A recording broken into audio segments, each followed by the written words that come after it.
நல்ல தகப்பன்மார் கனத்துக்குரியவர்களேன்னு சொன்னா அவங்கெல்லாம் ரோல் மாடல். யோசுவா 24:14 சொல்லுகிறது, யோசுவா சொல்லுகிறான் ரோல் மாடல்.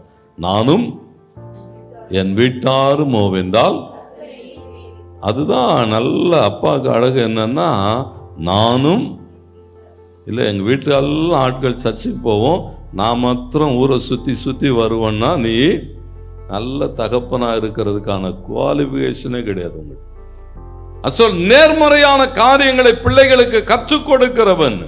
எரேமியா 35 நீங்க வாசிச்சு பாருங்க, 2வது வசனத்திலிருந்து ஆண்டவர் சொன்னார் தீர்க்கதரிசி கிட்ட, நீ போய் ரேகாபின் குமாரனாகிய யோனதா வீட்டுல போய் பேசு, அவங்க பிள்ளைகள் எல்லாம் கூட்டு வந்து திராட்சை ரசம் குடிக்கிறானா பாருன்னு சொன்னாங்க.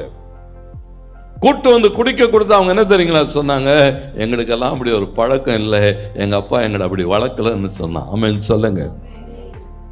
சொல்லுகிறேன், எங்களுக்கு அப்படி பழக்கம் இல்லை, எங்க அப்பா அப்படி வளர்க்கல, எங்க குடும்பத்துல அப்படி பழக்கம் இல்லை. ஏன்னா அவன் யாரா இருந்தான், யோனதா குடிகாரன் அல்ல. ஆகையினால பிள்ளைகளை எப்படி வளர்த்தானா, நேர்மறையான காரியங்களை பிள்ளைகளுக்கு கற்றுக் கொடுக்கணும்.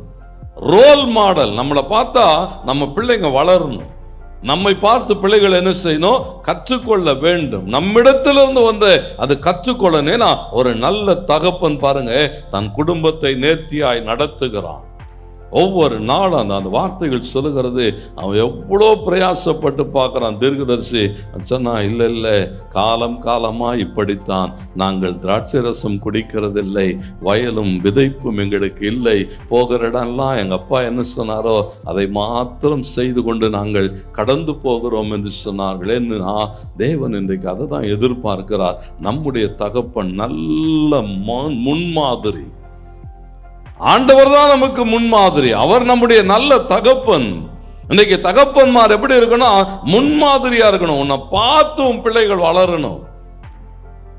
உங்களை பார்த்து என்ன செய்யணுமா, நம்ம பார்த்து நம்ம பிள்ளைகள் வளரணும்.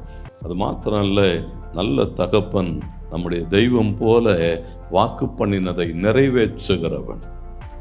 ஆண்டவர் சொன்னார் ஆதியாகமம் 28:15 நான் கூட இருப்பேன், நீ போகிற இடம்லாம் உன்னை பாதுகாப்பேன், மறுபடியும் உன்னை இந்த தேசத்துக்கு திரும்ப கொண்டு வருவேன், நான் உனக்கு சொன்னதை பாருங்களேன். இதுதாங்க ஒரு வாக்கு தத்துவம், உறுதி. தைரியமா இரு, நான் பார்த்துப்பேன், நான் செய்வேன், உதவி செய்வேன்னு சொன்னா, அவர் சொன்னாரு சொன்னதை செய்கிற அளவும் நான் உன்னை என்ன செய்ய மாட்டேன். 1988 டிசம்பர் 7 அர்மேனியாவில் ஒரு பெரிய நிலநடுக்கம் வந்தது. அந்த நாட்களிலே பாருங்க, அந்த கிராமத்தில், ஒரு சின்ன கிராமம், ஒரு தாயை இழந்த ஒரு சிறு பிள்ளையை ஒரு தகப்பன் வளர்த்தி கொண்டு வந்தான். அவன் ஒவ்வொரு நாளும் அந்த பக்கத்தில் இருக்கிற அந்த பள்ளிக்கூடத்தில் கொண்டு போய் தன் பிள்ளையை விட்டு விட்டு வருவான். போகும்போது அப்படியே பிள்ளை கூட பேசிக்கிட்டே போவான், மகனே ஒன்றும் கவலைப்படாத, உனக்கு அம்மா இல்லை, நான் இருக்கிறேன், அம்மாவும் அப்பாவுமா நான் இருப்பேன், உனக்கு உதவி செய்வேன், நான் உன்னை நடத்துவேன், நான் உயிரோடு இருக்கிற வரைக்கும் உன்னை பாதுகாப்பேன், உனக்கு உதவி செய்வேன்னு சொன்னான். பாருங்களேன், கொண்டு போய் நின்று விடுவான், பிள்ளை போகிற வரைக்கும் பார்த்துட்டு திரும்பவும் தினம் இப்படி நடந்து கொண்டு இருந்தது. அந்த நிலநடுக்கம் வந்தபோது அந்த பள்ளிக்கூடம் அப்படியே பூமியிலே அப்படியே முழுகி போனது, புதைந்து போகிறது. கிட்டத்தட்ட 25,000 பேர்களுக்கு மேலாக அந்த நேரத்தில் அந்த நிலநடுக்கத்தில் மரித்து போகிறார்கள். தகப்பன் வந்து பார்க்குறான், அப்படியே அந்த ஒன்றும் இல்லாமல் கிடக்கிறது.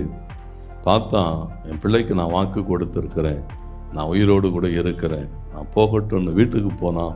மண்வெட்டி கடப்பாரெல்லாம் கொண்டு வந்து சொன்னான், என் பிள்ளையை இங்கே தான் விடுவேன், இப்படி நடக்கும், இப்படி கடந்து போகும், இங்கே தான் என் பிள்ளையினுடைய வகுப்பறை இருந்துன்னு சொல்லி அந்த இடத்துக்கு நேராக தோண்ட ஆரம்பித்தான். ஒரு நாள் அல்ல, ஏதோ 1 மணி நேரம், 1 நாள் 2 நாள் அல்ல, தொடர்ந்து தோண்டிக்கொண்டே இருந்தான். கிட்டத்தட்ட 3 நாட்களுக்கு மேல் இரவும் பகலும் போராடி தோண்டிக்கொண்ட ஊர் ஜனெல்லாம் வந்து சொன்னாங்க, இது தேவையில்லாத வேலை, இதை ஒன்றும் செய்ய முடியாது. நான் சொன்னேன், இல்லை இல்லை, நான் என் பிள்ளைக்கு வாக்கு கொடுத்திருக்கிறேன், நான் எதை ஆகிலும் செய்யட்டும். தோண்டிக்கிட்டே இருந்து 4ஆம் நாள் அதிகாலையில் அந்த கூரை இடிக்கிற போது உள்ளே இருந்து ஒரு மெல்லிய சத்தம் வந்ததான், அப்பா வந்துட்டீங்களான்னு சொல்லி. பாருங்களேன், அந்த மனுஷன் போட்ட கூக்குரலை கேட்டு முழு கிராமமே எழுப்பி வந்து பூமியை 2ஆய் பிளந்து எடுத்தது. உள்ளே இருந்து அர்மான் என்று சொல்லப்பட்ட அந்த பிள்ளையோடு கூட 14 பிள்ளைகள் உயிரோடு கூட தூக்கப்பட்டார்கள்.